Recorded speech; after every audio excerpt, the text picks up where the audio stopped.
back again. So guys, please, before you start to watch my video, please subscribe my YouTube family. So bafethu, as abazali benginesifiso sokuthi singafunda ukuthi sithande abantwana bethu, sibanakekele, ngoba abantwana kwesinye isikhathi if engalitholi uthando ekhaya ugcina esihlukumeza ezinye izingane esikoleni. Kunestory esenzeke enganeni yami encane efunda primary.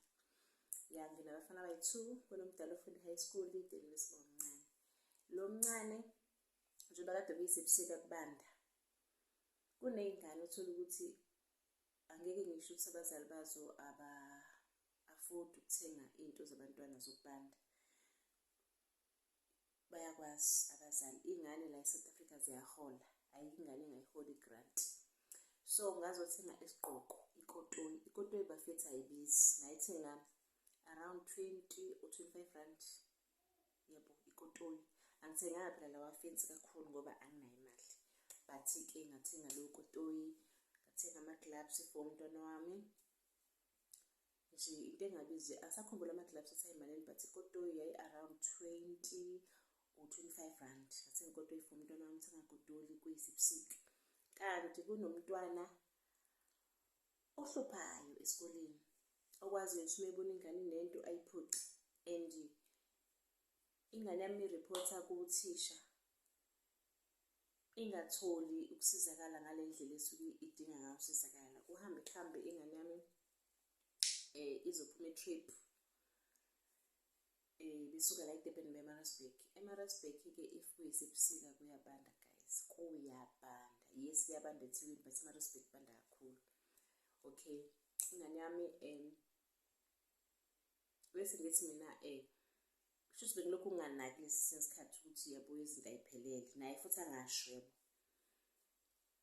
Okay, bese ngithi mina okay, njengoba niyaphuma kusasa niphuma e-trip, ngicela ukuthi uwashe ikotoyi yakho nama-gloves, athule, abe umuntu omzwayo, kodwa asho ukuthi yabo.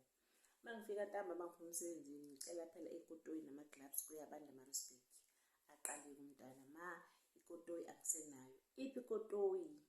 Athiwe ma kuna 2 weeks kunengane yangiphoqa esikoleni ikotoyi yami.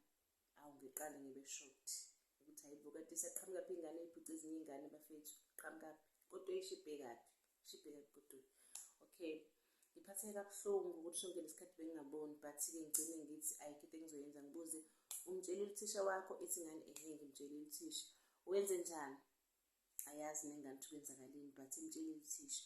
Okay, kanti-ke Nhlahla nginomngane wami ofundisa lapha esikoleni, ayikade ngizohlangana naye e-mall. Uma ngihlangana naye e-mall ngimtshele ngithi hayibo my friend, ngicabanga ukuthi Monday ngisend SMS emsebenzini ngisho ngithi ngizofika late because nginale nkinga kanje. Okay, bese ethi umngane wami, lalela-ke sisi, ungaze nje uzolova emsebenzini, ubongifonela mina, then mina ngizobe sengithatha ifoni ngiyise ku-class teacher wakhe. Uvele umngane wami uyamfundisa umntwana wami, but akayena u-class teacher wakhe, kodwa uyamfundisa. Athi okay, ufone wena, mina ngizobe sengiyeza ku-class teacher wakhe. Bese yazama ukungichazela ukuthi kodwa hayi, kodwa le ngane sisi iyahlupha, ihluphile. Angi-understand ukuthi ingane okuthiwa ihluphile ingane kanjani. Ingane nje uma isuka ekhaya ifundisekile, ifundiswa abazali, ingane ehluphayo nje ingane enjani nje. Hayi cha shame, ingiphethe kabuhlungu nale nto bafethu. Mina ngokwami ngicabanga ukuthi ake sizame singabazali ukuthi sinikeze iy'ngane uthando ezilidingayo ukuze ziyoyeka ukuhlukumeza iy'ngane zethu esikoleni. Yayibona nto. So ngifonela umngane wami, ngikhulume nothisha wakhe-ke, asho ukuthi hhayi-ke yes kunjalo, wangitshela, kodwa nje ingane nje ehluphayo, achazile ukuthi sewakhuluma nawazi wakhathala indaba yekotoyi. So kusho ukuthi angazi ngampela kuma kuthiwa ingane esihlule uthisha ukuthi kusuke kunjani lapho. And uma ngikhuluma nengane yami, ithi ingane yami, wema lo ufika ngisho nango-8:30 esikoleni. Ngiyacabanga kushuthi phela ingane nje, cabanga ingane yami ifunda u-grade 5, Ngiyaqolisa ukuthatha isikhathi eside ukucabanga ukuthi le ndaba yama-grade angiyazi. Thina safunda kuwo-standard so-grade 5 which means u-standard 3 nge-language yethu. Ya, umntanami ona-10 years, uyacabanga ingane ena-10 years ekwazi ukuhlukumeza enye ingane? Yingane kanjani leyo? Hayi bafethu, kubuhlungu shame. Asizameni ukuthi sithande iy'ngane zethu ukuze iy'ngane zethu zingahlukumezi iy'ngane zethu. So nje ya, kunjalo.